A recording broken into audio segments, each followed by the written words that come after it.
Bom, sou o Carlos Corrêa, essa é mais uma live da Liga Chinesa e o tema de hoje é Relações Internacionais com Características Chinesas. E quem vai conversar sobre esse tema com a gente hoje é a nossa convidada, Thalita de Mello Pinotti. Então, você quer que eu fale um pouquinho de você, Thalita, para o pessoal aí? Você quer se apresentar um Pode pouquinho ou ser, a gente passa tanto direto faz. para o tema? Tanto faz, pode me apresentar, aí, fica à vontade. Maravilha. Bom, então a Thalita ela é doutoranda, né, no programa de pós-graduação, doutorado em Ciências Sociais pela Universidade Estadual de Campinas, né, nossa querida Unicamp, ali na área de estudos das relações China-Brasil. A Thalita também é co-diretora do projeto educacional Sabe a China. O pessoal já Uhum. deve conhecer aqui no que tem Instagram, tem site, tudo mais aí. E acho que por enquanto é isso, né, Thalita? Se quiser complementar mais alguma coisinha. Não, acho que é isso mesmo, Carlos. Primeiro, obrigada pelo convite, né? É um prazer estar aqui com você de novo. O projeto do Líder está muito legal, sempre acompanho também, o pessoal do Sabe a China também sempre acompanha, vocês estão fazendo um trabalho muito bacana, então de parabéns aí também. Sabe a China também. Com certeza, com certeza. Obrigada. Então, como que a gente, como é que a gente vai? A gente vai por uma exposição, a gente vai por bate-papo, a gente vai por Então, não sei. perguntas. Se quiser, posso começar falando alguma coisa, aí conforme se o pessoal for tendo dúvida ou se aparecer aí para você também, a gente vai discutindo. O que você acha? Maravilha. Então, vamos lá. Primeiro, né, dizer aqui que falar desse tema de relações internacionais com características chinesas, enfim, para vocês do Lira, né, para você, Carlos, a Júlia, que eu vi aí que conectou, dá até um friozinho na barriga, né, porque vocês que falam, estudam a fundo, né, o que é essa ideia das características chinesas, né, e a ideia da questão interrelacional, de um pensamento interrelacional, então não vou nem me aventurar em explicar, né, em profundidade o que seria uma característica chinesa. Mas qual é a ideia do tema, né? Relações internacionais com características chinesas. A gente tem escutado muito isso de uns anos para cá. Na realidade, na China essa ideia existe há bastante tempo, eu vou mostrar aqui um pouquinho, mas mais ou menos de 2010 para cá a gente tem ouvido, né, com mais frequência a relação do termo características chinesas e relações internacionais. Como se a China, né, o governo chinês, tivesse, em alguma medida, uma forma diferente de olhar o sistema internacional, de olhar a relação entre os estados, de pensar a política internacional. Então, isso é bem interessante, né? A ideia das características chinesas aqui, quando ela aparece nos discursos oficiais, né, ou mesmo, enfim, no trabalho de alguns pesquisadores, né, da área de RI, que são chineses, o que a gente vê é eles pensando características chinesas como uma maior inserção da China no cenário internacional, né? Aí eu sei que o trabalho de vocês ele vai se focar, né, numa característica chinesa voltada a ideia do interrelacional, né, uma forma diferente, uma estrutura diferente de pensamento filosófico. De novo, eu pouco sei desse tema, né, eu sei o que eu estudei com vocês, enfim, mas eu acho que tem a conexão sim com a RI, principalmente com o desenvolvimento atual da discussão na China, né? De será que a China consegue fazer uma teoria das relações internacionais própria, né, dela? Então, é um pouco essa a ideia do tema, né? Qual será que é a visão da China para o sistema internacional? Daí, antes de começar a falar dessa visão chinesa, eu acho que é bacana a gente ter uma ideia do que a gente fala quando usa o termo relações internacionais, né? A ideia, né, a área das relações internacionais é uma área tradicionalmente formada no Ocidente, né? Tanto que o elemento de base aí, né, que fundamenta a relação internacional é o Estado, né, o Estado-nação, daí a relação entre Estados, enfim, que é uma experiência muito ocidental, né? A área de RI como um campo, né, como uma cátedra, ela vai ser montada só em 1919. É a partir daí que a gente começa a falar, né, enfim, de cursos de relações internacionais, por exemplo. Por que eu estou dizendo isso? Porque essa característica ocidental das RI vai acabar implicando num desenvolvimento ocidental das teorias, né? Então, grande parte, né, a maior parte, na realidade, das teorias de relações internacionais que nós temos hoje, né, que a gente estuda na graduação, que a gente usa nas nossas análises, são teorias criadas principalmente ali, né, no entreguerras e no pós-guerra, no período da Guerra Fria, e formuladas por pesquisadores americanos, né, e europeus, em sua maioria. Então, a gente fala, por exemplo, né, para citar algumas das grandes correntes de relações internacionais, a gente fala do realismo, do liberalismo, mesmo do construtivismo, todas essas correntes teóricas, elas são fundamentadas nessas experiências ocidentais, né? E é natural que seja assim, porque se essa é uma área, né, do século XX, as grandes referências do sistema internacional no século XX eram referências ocidentais, né? Então, quem é que podia pensar para o mundo, né, no mundo, além das suas fronteiras? Países ocidentais, aí especificamente, né, especialmente os Estados Unidos. Então, eu acho que vale fazer essa nota introdutória, porque o que a China está tentando montar hoje, né, e vender para a gente como relações internacionais com características chinesas, está dialogando muito com esse fato, de que originalmente pensar o sistema internacional, pensar a política internacional é uma experiência ocidental. O que os chineses vão falar?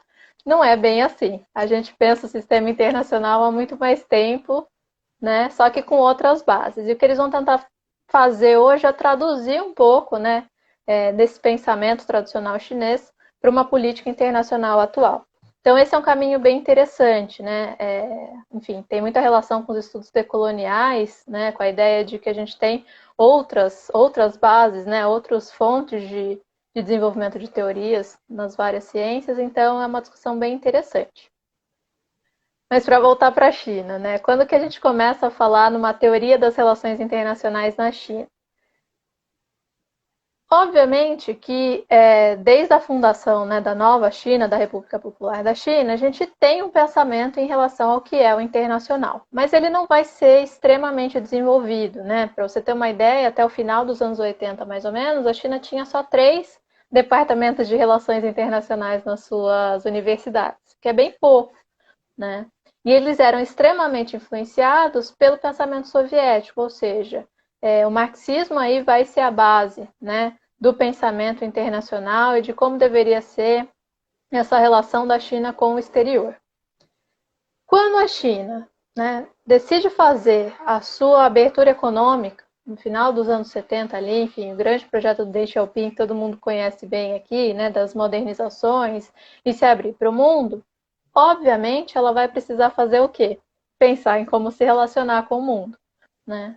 Quais são as referências? Como que a gente monta a nossa estratégia de política externa? O que é mais interessante, né? Qual deve ser o nosso comportamento quando a gente está em fóruns multilaterais, por exemplo, a ONU, o FMI, no Banco Mundial?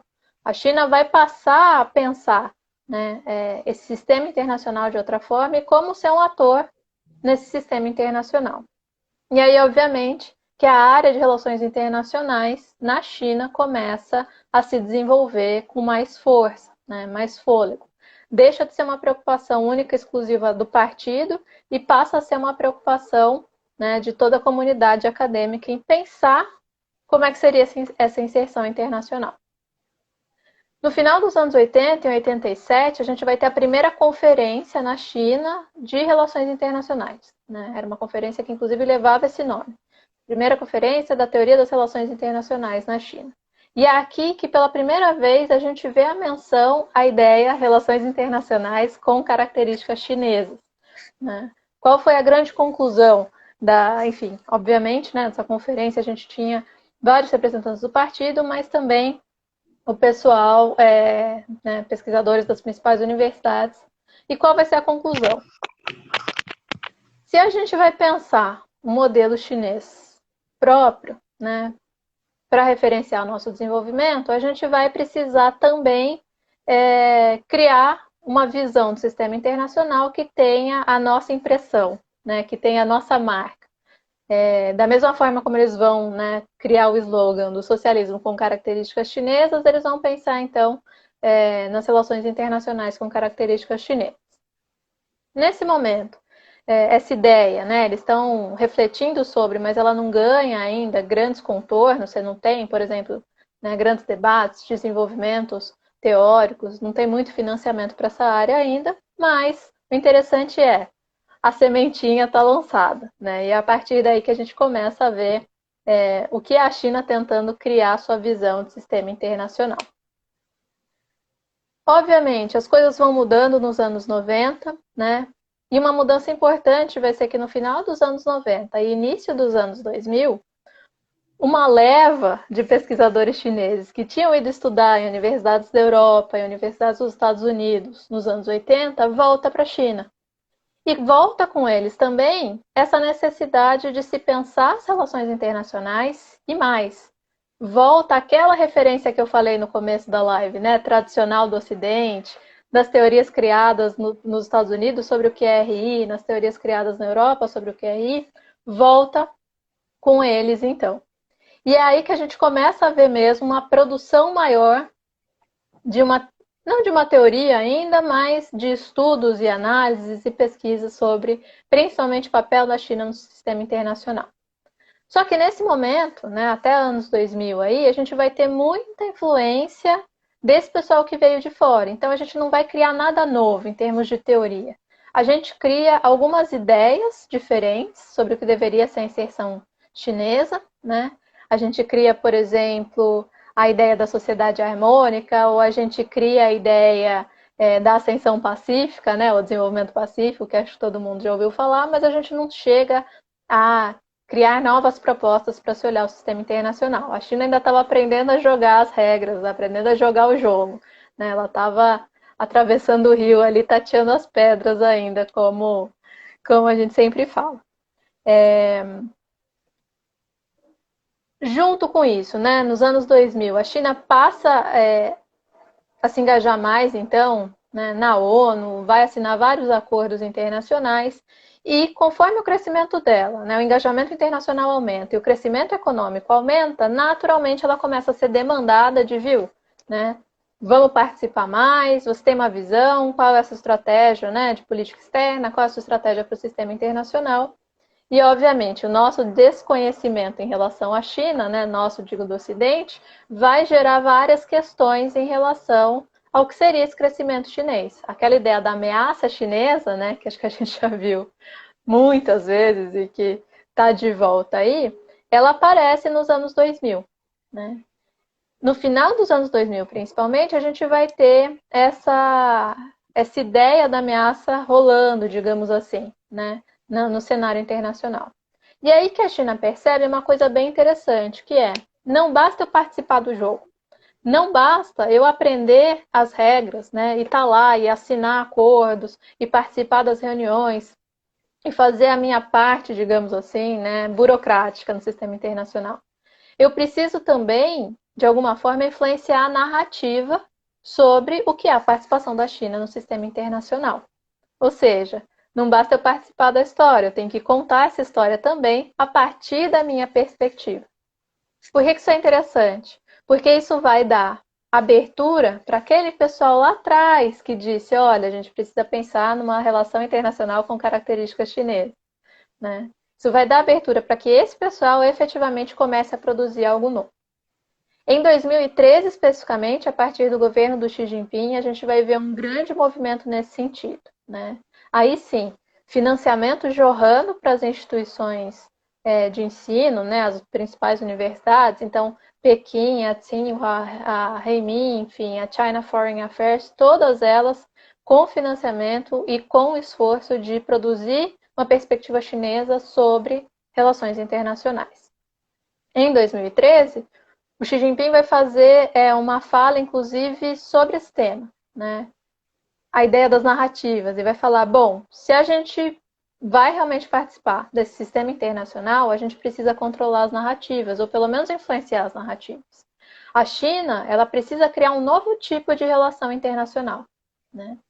E é aqui que a gente começa a desenvolver a ideia de que a China tem que criar novos conceitos, a China tem que criar novas expressões e novas teorias que mostrem e reflitam esse pensamento diferenciado chinês, né? Que é algo que vai acabar acontecendo nas outras ciências sociais, e algo que não é inventado, digamos assim, né? Não é que ele tirou da cartola um coelho.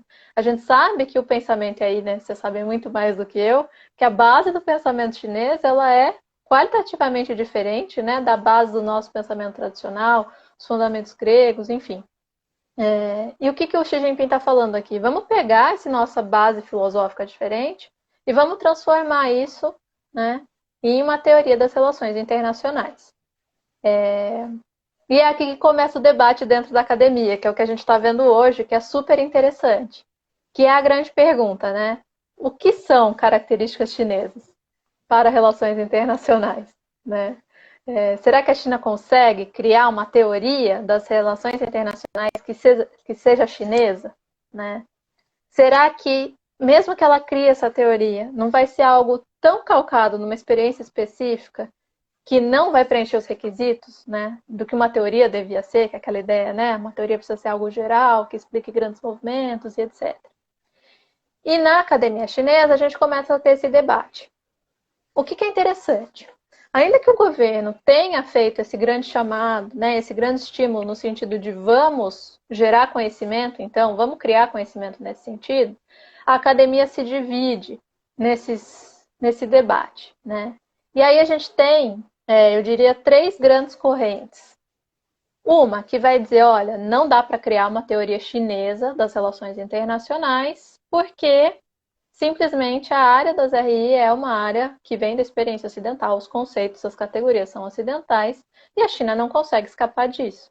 Tudo que a gente desenvolveu até hoje sobre o tema é fundamentado nesses conceitos originais que são ocidentais. Então não adianta achar que a gente vai desenvolver uma coisa nossa, porque não dá, né? No máximo, a gente consegue adicionar algumas coisas. Tem uma segunda corrente que vai dizer, olha, eu acho que dá para fazer um mix. Se a gente pegar alguns conhecimentos dos clássicos de relações internacionais, mas misturar, né, dar aquela pincelada da cultura chinesa, do pensamento chinês, a gente vai ter uma coisa diferente a partir da mistura. Mas criar uma coisa só a partir da nossa experiência não dá. E a terceira corrente, que daí acho que é a mais interessante, assim, né, pra gente que tenta entender o que é esse olhar chinês para o mundo, é a corrente que vai falar, não, eu acho que dá, sim. Inclusive, a gente tem uma proposta diferente a fazer para esse sistema internacional. Aí, enfim, não sei, né, para destacar algumas sugestões de leitura e de análise para quem gosta do tema, na primeira corrente, um pesquisador da Chinese Foreign Affairs University, que é o Tin Yatin, enfim, meu mandarim é péssimo, então certamente estou falando o nome dele errado, mas fica aí a sugestão, né? Enfim, ele é um daqueles que acha que não dá para falar de uma teoria da RI chinesa, mas dá para a gente tentar, né, de repente, trazer algum elemento, assim. O livro dele principal é um livro que chama, né, uma teoria relacional das relações internacionais, e ele vai colocar o foco na relação entre os estados. Então, o que ele vai dizer? Quando a gente fala em RI, a gente não pode pensar só nos interesses individuais do Estado, que é o que uma das principais correntes de RI fala, né, principalmente o realismo, mas a gente precisa pensar na relação entre esses Estados. E que todos os movimentos do sistema internacional são fruto dessa interação e dessa relação. Né? Algo quase como uma causa e consequência. Então, nenhum Estado pode ser analisado individualmente, a gente precisa olhar os grandes movimentos das relações internacionais a partir dessa interação. O livro dele é interessante porque ele vai trazer a ideia de que é possível mudar o comportamento e o interesse dos Estados a partir do relacionamento com os outros, que é uma ideia que já existe numa teoria, né, ocidental de RI, que é o construtivismo, que trabalha muito com a coisa das ideias, da socialização e etc. Né? Resumindo, o que ele fala? Ao participar do sistema internacional, a China vai mudar um pouquinho, mas ela também vai conseguir mudar os outros. Né? E é assim que a gente tem que pensar a nossa política externa. Aí tem um outro pesquisador, que esse acho que talvez seja até mais famoso, né? Um nome que geralmente o pessoal escutou mais, é o Yan Xuetong. E ele é um dos mais famosos, né? Ele é diretor da Tsinghua. E ele é um dos mais famosos porque ele tem uma entrada muito boa na academia americana. Ele foi um daqueles que estudou lá e que voltou para a China carregando essas ideias. E ele é o que a gente chama de realistão, né? Que é aquela galera da RI do uso do poder militar e que está buscando principalmente garantir os seus interesses. Se precisar entrar em guerra, a gente entra em guerra, não tem problema. O que é interessante? Olha ali, a Júlia conhece o Tim Yatin. Sim, Ju, eu não li o livro dele todo ainda, né? Eu li trechos e alguns artigos, mas ele fala bastante de relacionalidade, sim, né? Que cruza aí com a pesquisa super de vocês, por isso que eu falei, a gente no final se encontra aqui no meio do caminho, né? Mas voltando ao Yan Xuetong, né?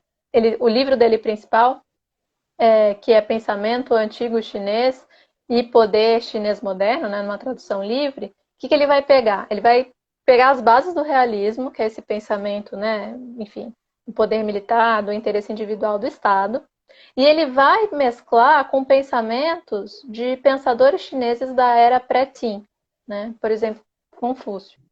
Então ele vai trazer alguns desses elementos, misturar com o realismo e dizer, olha, dá para fazer aquele mix, né, entre Ocidente e Oriente e criar uma teoria de RI nesse sentido. Um dos elementos que ele vai retomar, por exemplo, é a ideia da harmonia confuciana, né? Que diferente da nossa harmonia ocidental, né? Quando a gente pensa em harmonia, a gente pensa todo mundo igual, né? Um padrão, todos alinhados, né? A harmonia confuciana não. A harmonia confuciana vai pensar numa coexistência de diferentes, né? Numa coisa muito mais dinâmica. E ele vai pegar essa ideia específica da coexistência entre diferentes e vai criar uma estratégia de política externa que ele vai dizer, olha, a gente pode olhar para o comportamento dos Estados no sistema internacional como um mundo harmonioso. Né? Ninguém precisa ser igual a ninguém, a gente não precisa ter o mesmo sistema político, a gente não precisa ter o mesmo sistema econômico, mas a gente precisa criar regras que sejam suficientes para que a gente possa coexistir nessas diferenças. Mas aí, obviamente, ele fala: só que se não der certo, a gente pode usar a força, não tem problema nenhum, né? A China estará pronta para isso. Afinal, ele é, como eu disse, realista, né? Enfim, dois exemplos aí de como a gente pega e mistura elementos para criar uma coisa nova e que são pensadores que a gente está vendo bastante trabalho. Os trabalhos traduzidos para o inglês, o que é muito interessante, né? Geralmente, quando esse trabalho é traduzido e esse pessoal começa a veicular essas ideias em fóruns internacionais, é porque a gente quer ver a exportação dessas ideias, né, e dessas teorias, então algo já chancelado, digamos assim. Então eles estão ganhando bastante destaque nesse sentido, dizendo que, olha, dá para misturar elementos. E um terceiro autor, esse que eu acho bem interessante, né, que eu tenho tentado ler mais, que é o Zhao Tingyang. Ele é da Universidade de Reimin e ele é aquela galera que falou, não, gente, dá para criar uma teoria das relações internacionais que seja fundamentalmente chinesa, né? E ele, na realidade, é filósofo, né? A formação dele não é da área das RI, mas o que ele vai fazer? Vai pegar toda a expertise dele, o conhecimento dele, os anos de estudo, né, na filosofia chinesa, e vai falar, eu vou mostrar para vocês que a gente consegue criar um pensamento chinês e vou usar para isso a ideia do Tianxia, né, que é tudo sob o céu. E ele vai propor, a partir dessa ideia do Tianxia, uma nova forma de encarar a relação entre os estados. Né? O que ele vai dizer? Segundo, né, o Zhao Tianyang, ele vai falar que as teorias ocidentais elas são muito fundamentadas na competição entre os estados. Tem que ter um ganhador e tem que ter um perdedor, e a gente está sempre buscando uma liderança máxima no sistema que domine o resto do sistema internacional. E ele vai falar que essas contradições e esse pensamento sempre contraditório, ele vai vir dessa influência, né, grega, da coisa de pensar sempre, enfim, ou sim ou não, ou certo ou errado, né? Para ter a liderança tem que ter aquele que vai ser dominado. E ele vai dizer que a ideia do Tianxia propõe é uma coisa completamente diferente. E aí ele volta, né, lá na dinastia Zhou para falar. Quando a dinastia Zhou precisa estabelecer o seu domínio na China, né, na região, que ela começa a montar o seu império, ela era, na realidade, o menor dos grupos existentes ali. Então, o grande desafio dela era como que o menor dos grupos, né, vai conseguir estabelecer alguma relação de liderança com os outros, que muitas vezes eram mais fortes ou maiores, né, eram maiores em números. E a ideia do Tianxia vai se encaixar aqui. O que ele vai dizer? O importante é a gente ter uma liderança que seja benevolente, que esteja disposta a garantir, né, bens públicos, a ordem, a estabilidade, e que torne o sistema tão interessante que ficar fora dele não seja uma opção. Né?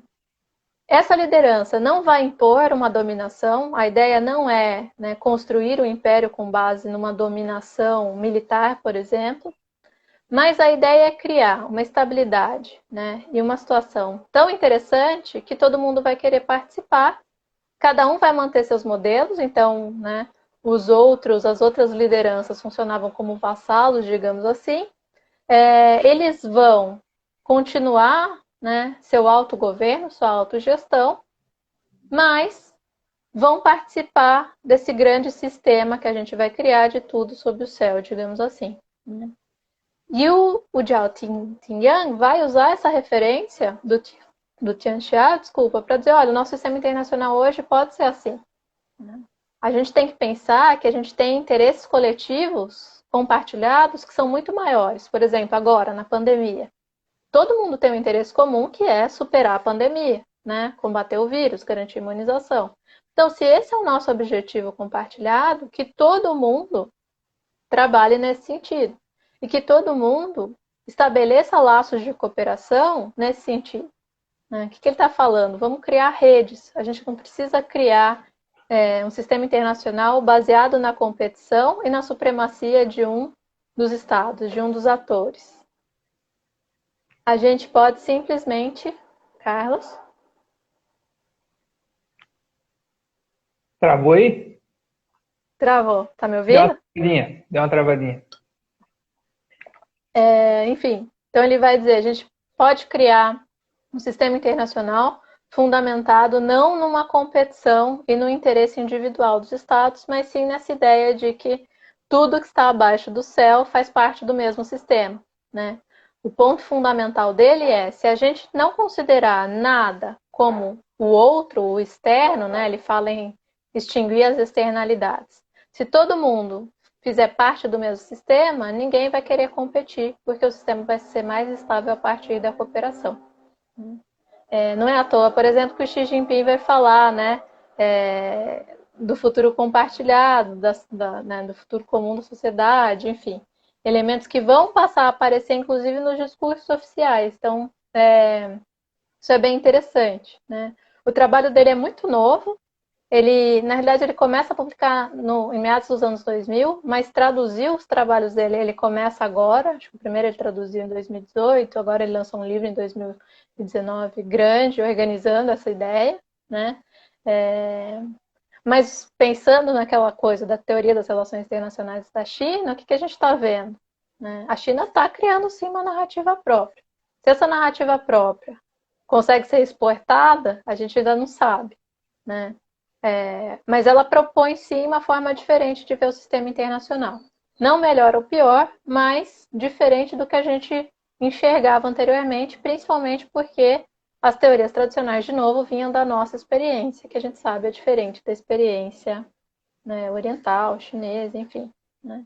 Então, enfim, acho que eu até falei demais, mas acho que pensar em relações internacionais com características chinesas, né, do ponto de vista das ideias, é um pouco isso. Lógico que esse pensamento, né, essa idealização se traduz de formas diferentes. Como que a China vai atuar no sistema internacional, como que ela vai atuar com seus vizinhos, né, a relação com o Brasil, a relação dos fóruns internacionais, mas acho que era um pouco isso que eu queria falar para começar. Não sei se deu para ter alguma dúvida aí. Acho que a hora que eu falei de características chinesas, você deve ter aí pensado em algumas coisas. Então, né, eu venho pensando assim, estudando um pouco o tema para poder fazer a live e tal, né? Aí eu cheguei a algumas dúvidas, assim, algumas coisas, né? E, bom, o pessoal está perguntando aqui, eu vou ler o comentário do pessoal primeiro, daí Claro. na sequência eu faço o que eu pensei, o que passou pela minha cabeça. Então aqui a cultura chinesa diz aqui, tópico muito interessante, parabéns pessoal. Aí a Júlia Legal. fez a pergunta dela que você já meio que falou um pouquinho, né? Aí a cultura chinesa que escreve aqui em chinês, em mandarim mesmo, né? Tianmin, o tal do mandato celeste e tal. Acho Uhum, que sim. talvez, né, tenha feito uma conexão aí. Aqui, ó, Então, até deixa eu só fazer um sim, comentário que ele me lembrou, desculpa.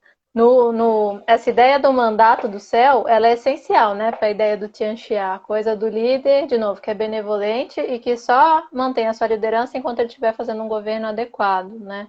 É, o que é interessante, no discurso do Xi Jinping, na abertura da Assembleia Geral desse ano, ele sempre faz um discurso, né? Enfim, em teoria, todo chefe de Estado, chefe de governo pode fazer o discurso inicial da Assembleia Geral da ONU.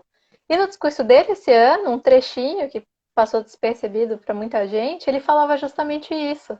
Ele disse, né, que nos momentos em que o mundo passa por grandes provações, ou uma palavra parecida, mas enfim, né, pandemia, desastres naturais e etc., é quando a gente precisa pensar se a liderança está sendo responsável.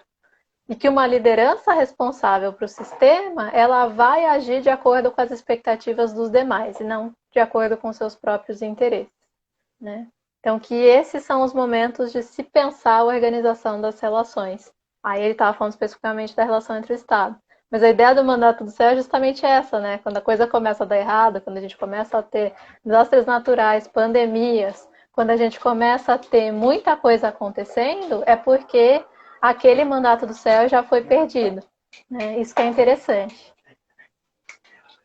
muito bom.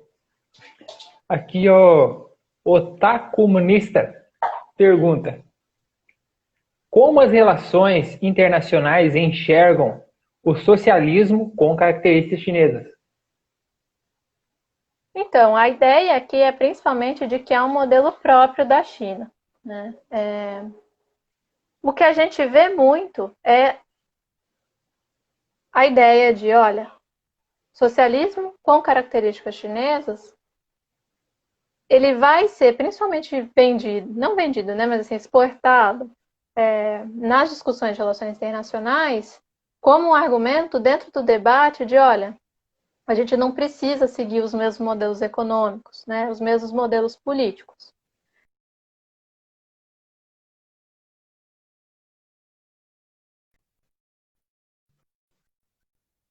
Responsabilidades no sistema internacional, a gente pode ter modelos diferentes. Principalmente porque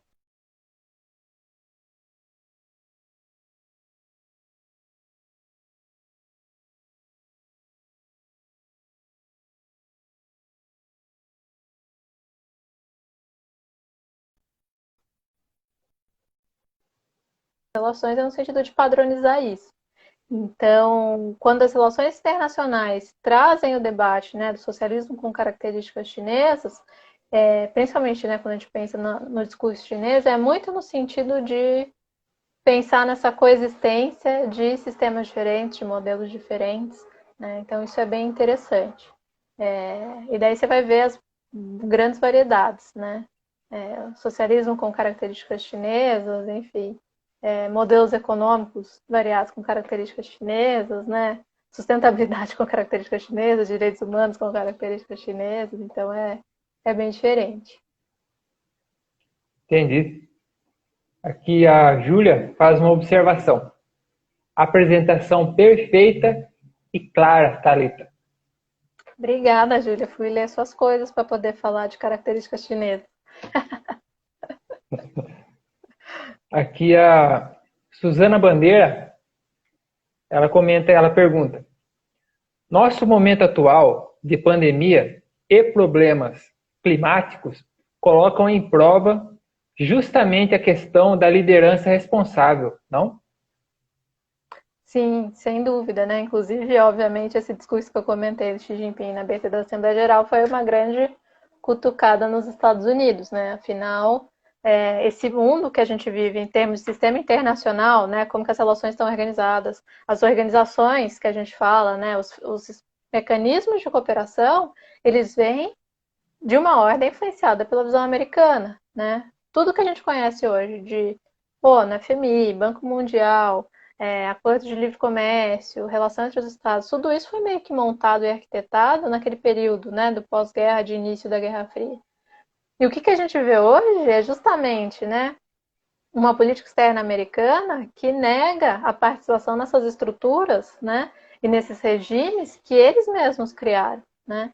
Então, a ideia do regime dos direitos humanos, a ideia da própria sustentabilidade, né, enfim, das questões ambientais. Então, nesse momento, né, que a gente vê os Estados Unidos saindo desses compromissos e dessa estrutura que foi arquitetada por eles num determinado momento, né, é a chance que o governo chinês, né, daí não só o Xi Jinping, tem várias cutucadas, né, tem de falar, olha, eu acho então que essa liderança já não é mais responsável com o nosso sistema, né. Tanto que, como a Suzana comentou, né, esse combate à pandemia, por exemplo, vai ser muito diferente, né. A China, obviamente, vai ser ali o epicentro, né, onde tudo começa, mas assim que ela minimamente estabiliza a situação, que para os chineses foi ali fevereiro, né, março, que a gente começa a ter os surtos na Europa, por exemplo, né, depois dos Estados Unidos aqui, o que a China vai fazer? Mandar suprimento, né? Manda médico, vai fazer uma grande estrutura de cooperação com vários países, né? Muitos países europeus, por exemplo, tiveram um importante auxílio, né? Doações, enfim, apoio, cooperação técnica mesmo da China nesse combate à pandemia, né? Não é à toa, por exemplo, que uma das vacinas, né? Sendo elaborada agora está encabeçada, né, por um laboratório chinês, mas que as outras também têm importantes, enfim, colaborações chinesas, né, seja com investimento, seja com algum tipo de componente da fórmula, enfim. É um comportamento muito diferente do comportamento americano, né? Primeiro ímpeto americano foi fecha as fronteiras, não deixa ninguém entrar aqui, né? Não vamos cooperar, não vamos pensar em como amenizar a situação para os outros. O máximo que eles fizeram foi doa a cloroquina que está aí para gente. Né? Mas fora isso, quer dizer que a gente não tem nem o que fazer. Né? A gente não vai ter nenhuma medida de cooperação como a China teve, né? Dessa ideia de que há uma responsabilidade em compartilhar esse interesse comum, né? Todo mundo quer se livrar da pandemia, então o esforço tem que ser coletivo. Entendido. Aqui a Patrícia Rinaldi, professora Patrícia Rinaldi. Ela comenta: tá, o engajamento da AL e da África nos debates de RI trazem muito uma perspectiva crítica das desigualdades entre os estados, como é o caso da teoria da dependência ou as teorias descoloniais. Aí outro comentário dela, aí uma pergunta mesmo. Como a China se engaja com esses diálogos de uma perspectiva do chamado Sul Global? Uhum. A China desde o começo, né, ela tá fazendo uma pergunta para mim, mas ela sabe a resposta, ela trabalha comigo, né, e ela também estuda Sul Global. O que é interessante? A China, desde o começo, ela vai vestir essa camisa, né, de sou Sul Global, faço parte dos países em desenvolvimento e todas as esferas em que eu for participar, é essa bandeira que eu vou defender, né. Então, a ideia da desigualdade, né, a ideia da maior inserção dessa agenda dos países em desenvolvimento, ou mesmo dos menos desenvolvidos, vai ser uma agenda muito presente nas discussões da China. Né? Então, ainda que a gente não veja isso no que eles estão elaborando, né, das teorias de relações internacionais, ainda que, por exemplo, né, essa ideia do Zhao Tianyang, de usar o Tianxia para uma nova estrutura de governança global, né, ela considera que a gente não vai montar um modelo em que as desigualdades vão ser reforçadas, a gente não tem essa absorção da desigualdade ou da preocupação com a desigualdade nesses desenhos teóricos que a gente está vendo agora. Mas isso é novo, né? De novo, como eu disse, são trabalhos organizados e traduzidos, enfim, veiculados de 2, 3 anos para cá. Então ainda vai ter espaço para amadurecimento, né? E certamente nessa questão, né, de uma liderança ou não chinesa no sistema internacional ou, né, de um perfil maior da China no sistema internacional, a disposição da China em atender, né, a agenda e atender interesses desses países em desenvolvimento que um dia ela falou que representava, vai ser essencial, né? E isso a gente já sabe. Enfim, e a China é boa em fazer isso, né? Principalmente quando envolve dar dinheiro. Vide o projeto, né, do Cinturão Uma Rota, que nada mais é do que investir quantidades enormes de financiamento ao desenvolvimento em lugares que muitas vezes acabavam negligenciados, né? Não negligenciados no sentido de não receber investimentos, mas de receber investimentos que não olhavam para as questões internas, né? Que não, nem sempre atendiam os interesses dos governos nacionais, que são os modelos tradicionais, né? Quem que financiava o desenvolvimento até então? Banco Mundial, FMI. O dinheiro está aqui, mas a condicionalidade também está aqui, e esse é o modelo que você tem que seguir, né? O que a gente vai ver com a China, com os projetos bilaterais, com o Cinturão Uma Rota, com a criação do AIB, né, o Banco de Investimento em Infraestrutura da Ásia e mesmo o NDB, é uma forma diferente de olhar para esses países, né? De novo, em termos da teoria, a gente ainda não viu isso lá, mas acho que é uma questão de amadurecimento, né, da visão teórica. Mas o que a China tem de semelhante no que ela comentou, né, das teorias da América Latina e da África que vão propor uma nova perspectiva para o sistema, é essa ideia do decolonial, né, essa ideia de, olha, a gente trata o sistema internacional como algo universal, de ideias universais, de conceitos universais, mas não é universal. Essa é a narrativa de uma parte do sistema. A gente está deixando de lado uma série de outras partes, né? Enfim, e a gente aí já vai ter, né, todas as regiões têm os seus pensadores nesse sentido. Aqui na América Latina, por exemplo, a gente tem, enfim, do Ego Galeano, a gente tem a CEPAL, que vão pensar, né, as nossas questões a partir dos nossos problemas, enfim, Bressan Fernandes e etc. Então, isso é muito interessante, né? Esse movimento de uma teoria chinesa das RI vem desse incômodo com o universalismo, né? Com a ideia de que é todo mundo igual. Tem todo mundo que seguir o modelo democrático, todo mundo tem que ter uma economia liberal, todo mundo tem que falar, né, em direitos humanos com certas características específicas. E o que eles estão dizendo aqui, que é o que muita gente está dizendo hoje, essa verdade, né? Olha, esse universalismo não encaixa para a gente. Entendido. Antes de seguir aqui com a pergunta do pessoal, eu só vou, para não deixar a minha observação assim passar em branco, né? Para não falar Claro. que eu tinha e não fiz, rapidamente, assim, só uma só. O que eu percebi nessas três teorias aí que você apresentou para a gente aí, um ponto em comum das três é que as três, tanto para falar que pode haver uma teoria chinesa das relações internacionais, quanto para falar que não existe, para falar que existe, para falar que não existe, as três, elas se baseiam só na China antiga. Isso para mim me chamou a atenção, porque nas teorias, assim, pelo menos até o que eu entendo, é que geralmente o pessoal sempre não fica sempre em Platão, Aristóteles e tudo mais, vai no Hobbes, vai no Rousseau, vai no vai em um monte de gente. E esses três, os caras deram assim um baita de um, eles citam Confúcio, Xunzi, Lao e tudo mais, mas os caras ficaram só na China antiga. Então isso me chamou a atenção. Por aqui. Vou seguir o comentário do pessoal aqui, senão eu vou deixar. Aqui a Júlia, Não, ela disse... acho que faz... Diga. Desculpa, pode falar. Não, acho que faz muito sentido isso que você falou e faz parte também desse esforço de exportação desse conhecimento, né? De novo, esse não é um conhecimento que está sendo criado para ficar dentro da China. A ideia aqui é alterar as narrativas, é mudar como o mundo olha para a China e como o mundo olha para o sistema internacional. Então, por que escolher também esses pensadores clássicos, né? Conceitos clássicos?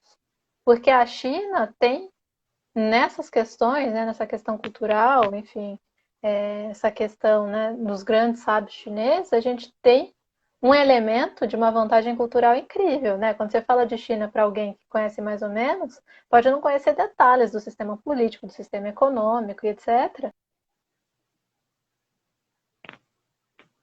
Travou. Opa, só um minutinho, gente. E agora sim. Tá? Enfim, não sei até onde vocês ouviram, mas só para retomar a última ideia, eu acho que essa reverência ao pensamento clássico chinês, né? A esse momento. Opa, travou de novo. Espero que não corte na gravação.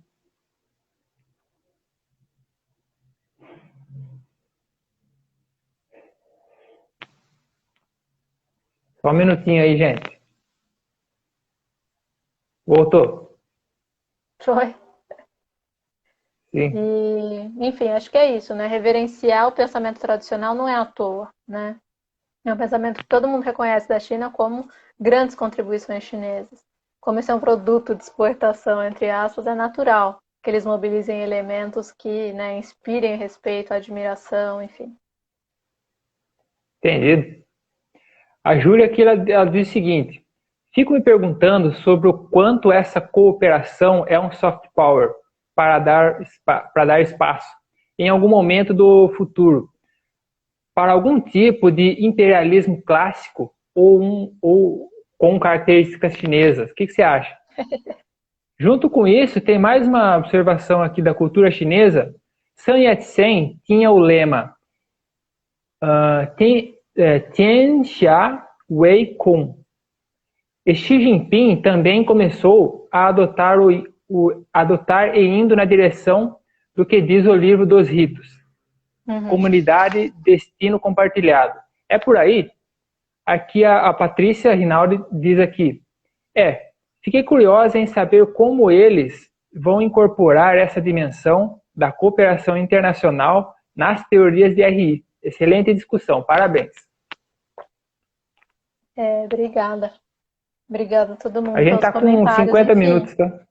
Tá, vou ser rápida. Falo muito desse tema, desculpa, porque eu também estou super empolgada com ele atualmente. Mas da Júlia, né? A questão do soft power. Não sei, Júlia, acho que essa questão de US$ 1 milhão, né? 1 milhão de yuans. Que né? Essa é apenas uma narrativa? Ou, de fato, existe aqui uma forma diferente de se relacionar com o outro? A minha percepção específica, e aí particular, sem nenhum fundamento, digamos assim, de uma linha de pesquisa desenvolvida, né? Pela primeira vez em muito tempo, a gente está diante de uma liderança no sistema internacional que efetivamente tem uma base filosófica diferente. Eu acho que isso é novo para todo mundo, né? Então, achar que ela vai repetir os modelos e que ela vai repetir as estruturas, eu acho que é besteira. A maior prova disso é a forma como a China fez sua abertura econômica, né? Que foi, ela pegou o que ela precisava, mas ela também criou algo novo. Então, eu acho que dizer que a gente vai repetir modelos em algum momento, eu acho que não. Mas eu acho que você tem razão em dizer que vai ser uma liderança com características chinesas, mas que talvez na prática, no futuro, não seja tão diferente no que diz respeito a tem uma potência líder desse sistema, e é ela que vai organizar a nossa forma de, enfim, pensar, se relacionar e etc. Né? Eu acho que isso sim. Agora, repetir modelos, replicar modelos americanos, pensar, né, numa hegemonia, como a gente pensa hoje, pensar em, enfim, né, cooperação como a gente pensa hoje, organizações como a gente pensa hoje, eu acho que não.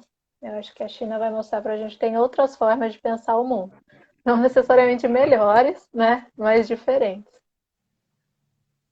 E da cultura chinesa, né, da comunidade de destino compartilhado, sim, eu acho que é por aí, sim, né? Essa retomada da ideia de que a gente tem interesses comuns, então que a gente tem que agir em prol desses interesses comuns, porque o que um faz, né, tem reflexo sobre o comportamento e o interesse de todos, eu acho que é muito o que está na cabeça, né, do governo de Xi Jinping, nesse pensamento de relações internacionais, quando ele traz esse slogan, né, da comunidade de destino compartilhado.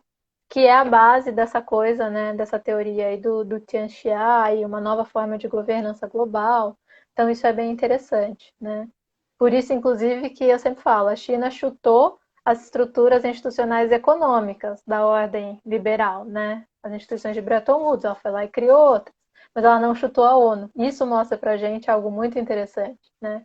A base da ONU de cooperação, né, de estados iguais e etc., faz sentido nesse pensamento chinês. Então, isso é algo também bem interessante para a gente observar, né, esse movimento chinês no sistema internacional.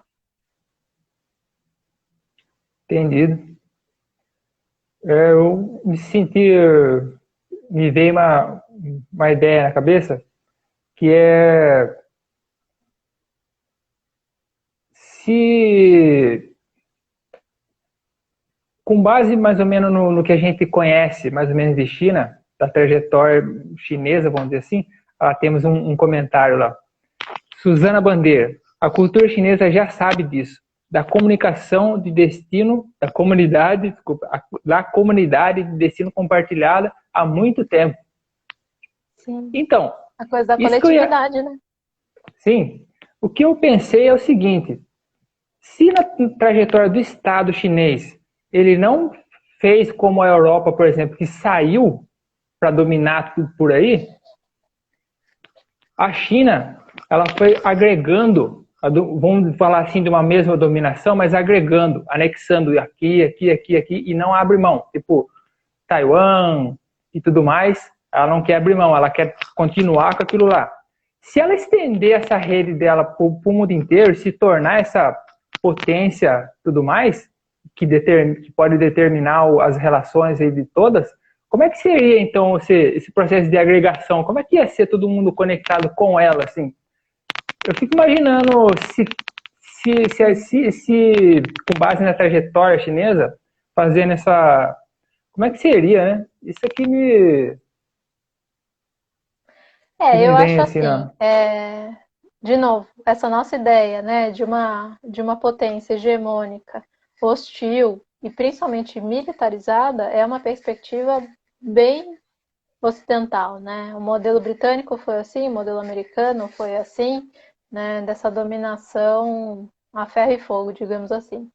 Eu acho que o modelo chinês, não que ele não vá usar força, eu acho que nos momentos que precisa, né? Tanto que nos elementos que ela chama de interesse nacional, a China não está preocupada em se mostrar mais robusta, né? Seja com Taiwan, seja com Hong Kong, seja mesmo com o Mar do Sul da China, Xinjiang e etc.